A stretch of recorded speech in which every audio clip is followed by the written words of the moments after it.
यह कहानी पूरी तरह काल्पनिक है। वास्तविक घटनाओं या व्यक्तियों से इसका कोई संबंध नहीं।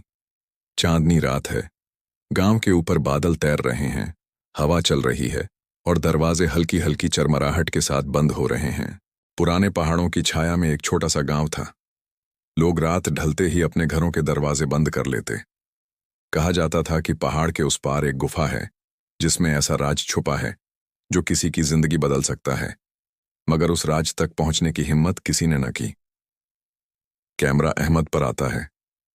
एक युवा चुपचाप खिड़की से आसमान की ओर देख रहा है। गांव में एक लड़का रहता था जिसका नाम अहमद था। वह दूसरों से अलग था। उसकी आंखों का रंग बदल जाता था, कभी नीला कभी लाल। गांव वाले कहते थे वह जिनजादा है, मगर अहमद को अपनी असली सच्चाई का पता नहीं था। अब दृश्य बदलता है। अहमद बिस्तर पर सो रहा है। सपने में धुंधला सा साया नजर आता है। एक रात अहमद ने सपना देखा। एक लंबा साया उसके करीब आया और बोला, तुम इंसान भी हो और कुछ और भी। तुम्हारी असली पहचान उस गुफा में छुपी है जहां कोई जाने की हिम्मत नहीं करता। अगर सच जानना है तो वहां जाना होगा। अहमद चौंक कर जाग जाता है। सुबह होती है। वह एक दीपक और पुरानी लकड़ी की छड़ी लेकर घर से निकलता है। सुबह होते ही अहमद ने फैसला किया, वह अपनी असली पहचान जानेगा। वह गुफा की ओर निकल पड़ा। रास्ता सुनसान था। पक्षी चुप थे। हवा में अजीब सा बोझिलपन, जैसे हर कदम के साथ कोई उस पर नजर रख रहा हो। अब दृश्य गुफा के मुहाने का है। अंधेरा गहरा है। ठंडी हवा का झोंका आता है। गुफा के मुहाने पर पहुंचकर अहमद ने दीपक जलाया। अंधेरों में गूंज उठी। अचानक लाल आंखों वाला एक साया सामने आया और बोला, अगर सच जानना है तो अपनी सबसे बड़ी कुर्बानी देनी होगी। अहमद का दिल जोर जोर से धड़कने लगा। कैमरा अहमद के चेहरे पर फोकस करता है। पसीने की बूंदें और डर की झलक। अहमद ने सोचा, कुर्बानी? क्या वह अपनी इंसानियत छोड़ दे, या कोई याद, कोई चीज जो उसे अजीज है? एक पल में उसकी जिंदगी दो राहों पर खड़ी थी। अब दृश्य बदलता है। गुफा के भीतर रोशनी की एक किरण टूटती है। अहमद आगे बढ़ता है। अचानक एक पुराना संदूक सामने आता है। गुफा के अंदर एक संदूक रखा था। जैसे ही अहमद ने उसके करीब कदम रखा, उसके चारों ओर पत्थरों से फुसफुसाहटें आने लगीं। संदूक पर लिखा था, सच देखना है तो आंखों को बदलना होगा। अचानक अहमद की आंखों में आग सी भड़क उठी। अब दृश्य बदलता है। गुफा के भीतर रोशनी की एक किरण टूटती है। अहमद आगे बढ़ता है। अचानक एक पुराना संदूक सामने आता है। यह कहानी पूरी तरह काल्पनिक है। वास्तविक घटनाओं या व्यक्तियों से इसका कोई संबंध नहीं। सुबह होते ही अहमद ने फैसला किया, वह अपनी असली पहचान जानेगा। वह गुफा की ओर निकल पड़ा। रास्ता सुनसान था। पक्षी चुप थे। हवा में अजीब सा बोझिलपन, जैसे हर कदम के साथ कोई उस पर नजर रख रहा हो। गांव में एक लड़का रहता था जिसका नाम अहमद था। वह दूसरों से अलग था। उसकी आंखों का रंग बदल जाता था, कभी नीला कभी लाल।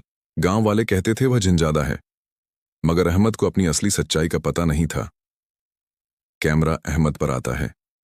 एक युवा चुपचाप खिड़की से आसमान की ओर देख रहा है। गुफा के मुहाने पर पहुंचकर अहमद ने दीपक जलाया। अंधेरों में गूंज उठी। अचानक लाल आंखों वाला एक साया सामने आया और बोला, अगर सच जानना है तो अपनी सबसे बड़ी कुर्बानी देनी होगी। अहमद का दिल जोर जोर से धड़कने लगा। अब दृश्य गुफा के मुहाने का है। अंधेरा गहरा है। ठंडी हवा का झोंका आता है। अहमद चौंक कर जाग जाता है। सुबह होती है। वह एक दीपक और पुरानी लकड़ी की छड़ी लेकर घर से निकलता है। एक रात अहमद ने सपना देखा। एक लंबा साया उसके करीब आया और बोला, तुम इंसान भी हो और कुछ और भी। तुम्हारी असली पहचान उस गुफा में छुपी है जहां कोई जाने की हिम्मत नहीं करता। अगर सच जानना है तो वहां जाना होगा। चांदनी रात है। गांव के ऊपर बादल तैर रहे हैं। हवा चल रही है और दरवाजे हल्की हल्की चरमराहट के साथ बंद हो रहे हैं। अब दृश्य बदलता है। अहमद बिस्तर पर सो रहा है। सपने में धुंधला सा साया नजर आता है। अहमद ने सोचा, कुर्बानी? क्या वह अपनी इंसानियत छोड़ दे, या कोई याद, कोई चीज जो उसे अजीज है? एक पल में उसकी जिंदगी दो राहों पर खड़ी थी। कैमरा अहमद के चेहरे पर फोकस करता है। पसीने की बूंदें और डर की झलक। पुराने पहाड़ों की छाया में एक छोटा सा गांव था। लोग रात ढलते ही अपने घरों के दरवाजे बंद कर लेते। कहा जाता था कि पहाड़ के उस पार एक गुफा है जिसमें ऐसा राज छुपा है जो किसी की जिंदगी बदल सकता है। मगर उस राज तक पहुंचने की हिम्मत किसी ने न की। दीपक बुझ जाता है। केवल लाल रोशनी अहमद की आंखों से निकलती है। उस पल अहमद ने अपनी ताकत को महसूस किया। पत्थर उसके कदमों के नीचे हिलने लगे। उसने जान लिया कि वह सचमुच आम इंसान नहीं है, मगर यह ताकत रहमत है या अभिशाप, इसका फैसला उसके अपने कामों पर होगा। अब गुफा के मुहाने से बाहर गांव दिखाई देता है। बच्चे खेल रहे हैं, लोग व्यस्त हैं। दूर खड़ा अहमद अपनी बदलती आंखों के साथ उन्हें देख रहा है। अब अहमद के सामने एक और सवाल था। क्या वह अपनी ताकत गांव की हिफाजत के लिए इस्तेमाल करेगा या अंधेरों के रास्ते पर चल पड़ेगा? जिनजादा की तकदीर अब उसके अपने हाथ में थी। अब गुफा के मुहाने से बाहर गांव दिखाई देता है। बच्चे खेल रहे हैं, लोग व्यस्त हैं। दूर खड़ा अहमद अपनी बदलती आंखों के साथ उन्हें देख रहा है। अब अहमद के सामने एक और सवाल था। क्या वह अपनी ताकत गांव की हिफाजत के लिए इस्तेमाल करेगा या अंधेरों के रास्ते पर चल पड़ेगा? जिनजादा की तकदीर अब उसके अपने हाथ में थी।